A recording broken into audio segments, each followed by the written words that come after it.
បាទសួស្តីអ្នកនរគ្នាបាទសួស្តីចឹងវីដេអូនេះអត់ថ្មីទេវីដេអូនេះបាទដោយសារតែគ្នាយើងសួរច្រើនតាក់ទងជាមួយ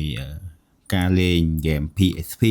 នៅលើ iPhone ត្រូវធ្វើម៉េចចឹងឥឡូវយើងចេញវីដេអូឲ្យអ្នកទាំងអស់គ្នាមើលហ្មងទៅចឹងជាដំបូងយើងចូលទៅកាន់ App Store បាទតោះមកយើងវាយពាក្យ PP SS PP បាទហើយយើងចុច search មកចឹងនេះប្រភេទ game PPSPP ហ្នឹងឯងគឺ game PSP បាទអញ្ចឹងយើងចុច install វាមក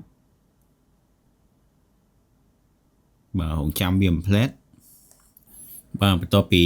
install ពេញហើយនេះយើងបានបាទ app emulator មួយ PPSPP ណាអញ្ចឹងជាដំបូងយើងចុចចូលវាសិនមកបាទអញ្ចឹងវាមាន game អីទាំងអស់អ្នកនរគ្នាតាក់ទងមួយ game នេះឃើញទេវាមាន game ឯងអញ្ចឹង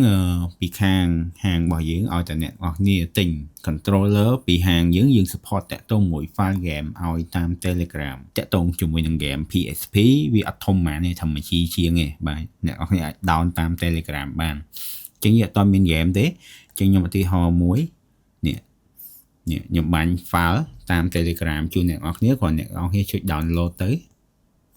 បាទរងចាំវាឲ្យពេញសិនណាអូខេឥឡូវយើង download ពេញហើយវាចេញបែបនេះអ្នកនរគ្នាអញ្ចឹងយើង select ឲ្យជាប់មកបាទតោះមកយកពាក្យ select ហើយមានកន្លែង share ហើយសម្រាប់ phone អាចនៅលើនេះអីចឹងណាមាន tray 3 share អញ្ចឹងណាអញ្ចឹងនេះយើងឃើញសញ្ញា share ចុច share នេះមកតោះមកយើងយកពាក្យ save to file ចុចមកអូខេអញ្ចឹងយើង save យើងចង់ដាក់នៅកន្លែងណាឧទាហរណ៍ថាខ្ញុំចង់ដាក់នៅក្នុងនេះ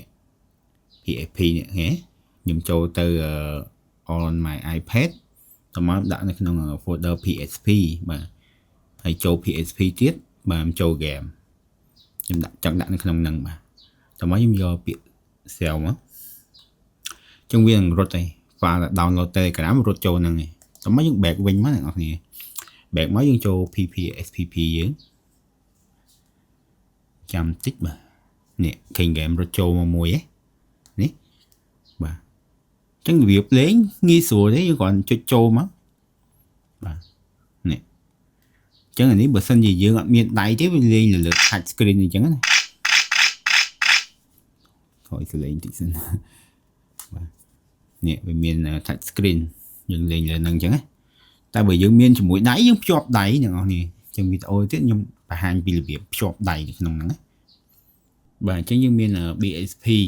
S07 នេះមួយបាទចឹងរបៀបភ្ជាប់វាយើងបើកភ្ជាប់លេងមួយប្រភេទ game M5 បាទឬក៏ emulator យើងចុច R1 ហើយចុច home កន្លែងនេះបាទចឹងលោតភ្លើងញាក់ចេះយើងចូលទៅកាន់ device របស់យើងមកវាចេញជាដៃប្រភេទXbox wireless control នេះចឹងយើង connect វាមកបាទចាំ plate បើវាជាប់ហើយនេះវាលោត connect ជាប់ហើយបាទចឹងដាក់វា stand វិញយើងចូល game យើងបាទ PSP វិញនេះស្គាល់តែម្ដងហេណា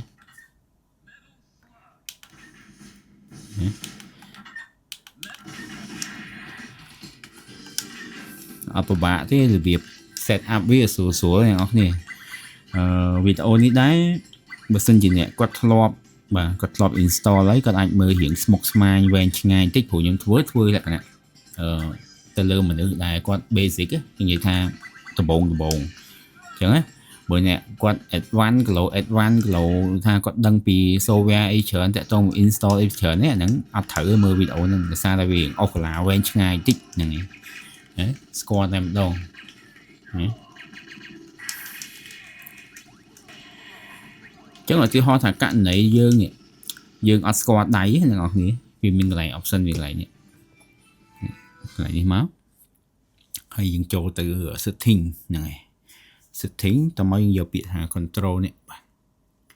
control តើមកយើងយកពាក្យ control mapping បាទនេះ control mapping នេះ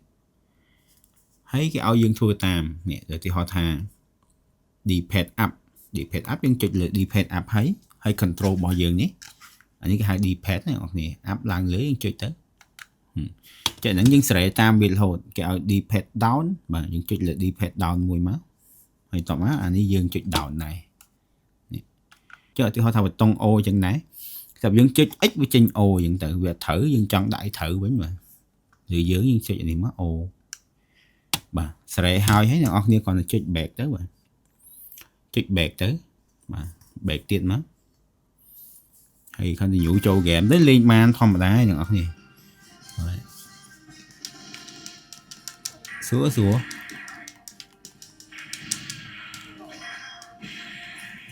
ចឹងតើតងមួយរបៀបនៃការ set up PSP game បាទមានប៉ុណ្ណឹងនៅលើ iOS បើអ្នកនរគ្នាមានចងល់តាក់ទងជាមួយនឹងបាទការ set up អីផ្សេងអាច comment នៅក្នុងវីដេអូនេះបានឬក៏ឆាតផ្ទាល់មក page ក៏បានដែរបាទតនេនឹង reply ជូនអរគុណ